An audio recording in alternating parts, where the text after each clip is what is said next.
প্রতিটি ক্রিকেট বোর্ডই তাদের সম্ভাবনাময় ক্রিকেটারদের পেছনে সময় দিয়ে থাকেন, তবে বাংলাদেশের মতো করে সময় দেন নাকি আরও কম সেটা নিশ্চয়ই দর্শক সমর্থকদের জানাই আছে।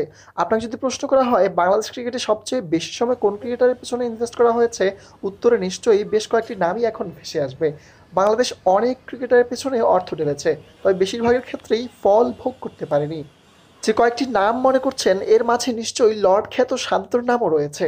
নাজমুল হোসেন শান্ত বাংলাদেশ ক্রিকেট দলের বর্তমানে 3 ফরম্যাটের অধিনায়কও বটে। তার পেছনে অন্য অনেকের চেয়ে বেশি সময় ব্যয় করেছে বিসিবি, কারণ তার পটেনশিয়াল নিয়ে বরাবরই বিসিবি ছিল কনফিডেন্ট। তবে দেশের ক্রিকেটের নিয়ন্ত্রক সংস্থা বাংলাদেশ ক্রিকেট বোর্ডের আস্থার প্রতিদান কতটুকু দিতে পেরেছেন শান্ত, সেই প্রশ্ন তার বর্তমান পারফরমেন্স দেখে উঠে আসবেই। চলমান জিম্বাবুয়ে সিরিজে বাংলাদেশ জাতীয় দলের অধিনায়কত্ব করা নাজমুল হোসেন শান্ত ব্যাট হাতে বিবর্ণ। সমর্থকরা তাই প্রশ্ন তুলছেন তার দলে থাকা নিয়েও। শান্তর পারফরমেন্সে হতাশ হয়ে ফেসবুকে প্রতিবাদ শুরু করেছেন ভক্ত সমর্থকরা। কেউ কেউ মনে করছেন তাকে দল থেকে বাদ দিলে তবেই বাংলাদেশ আসন্ন বিশ্বকাপে ভালো কিছু করতে পারবে। বোর্ড কর্মকর্তাদের দিকে আঙুল তুলে ক্রীড়া সমর্থক ইউনুস খান তার সামাজিক যোগাযোগ মাধ্যমে লিখেন, ৩২ ম্যাচে ৬৯৭ run, average ২৬.৮১, strike rate ১১১। Bangladesh বলেই আজ লর্ড শান্ত টি-20 এর অধিনায়ক। বোর্ড কর্মকর্তারা অতিরিক্ত গাঞ্জা খাইয়া মনে হয় অধিনায়ক নির্বাচন করছে।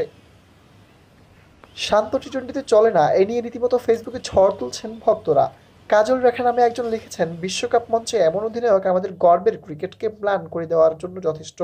নুসরাত জাহান লিখেছেন, শান্ত তার সর্বোচ্চটা দিয়ে চেষ্টা করছেন দল থেকে বাদ পড়ার। নিলয়তা ব্রু নামক একটি ফেসবুক পেজ থেকে এক ব্যক্তি শান্ত ও ফর্মহীনতায় ভোগা লিটন দাসকে লর্ড বলে আখ্যা দিয়ে বলেন, লর্ড শান্ত ও লর্ড লিটনকে রানী এলিজাবেথের পক্ষ থেকে প্রাণ ঢালা অভিনন্দন।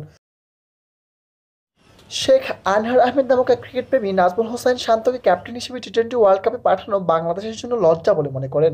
তিনি তার সামাজিক যোগাযোগ মাধ্যমে জানান, নিজের ঘরের মাঠে ক্ষয়ে যাওয়া জিম্বাবুয়ের বিপক্ষে ২৪ বলে ২১ রান আর ১৫ বলে ১৬ রান করা লর্ড শান্ত একটা বৈশ্বিক টুর্নামেন্টে খেলবে অধিনায়ক হিসেবে, এর চেয়ে লজ্জাজনক আর কী হতে পারে।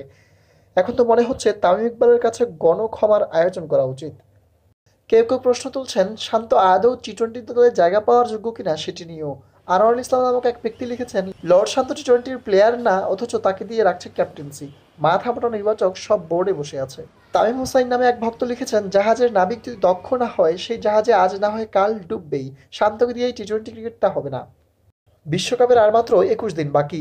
পরীক্ষা নিরীক্ষার জিম্বাবুয়ে সিরিজে ব্যাট হাতে বাজে পারফর্ম করা লিটন দাস দল থেকে বাদ পড়লেও অধিনায়ক কৌটায় দলে নিয়মিতই জায়গা করে নিচ্ছেন নাজমুল হোসেন শান্ত।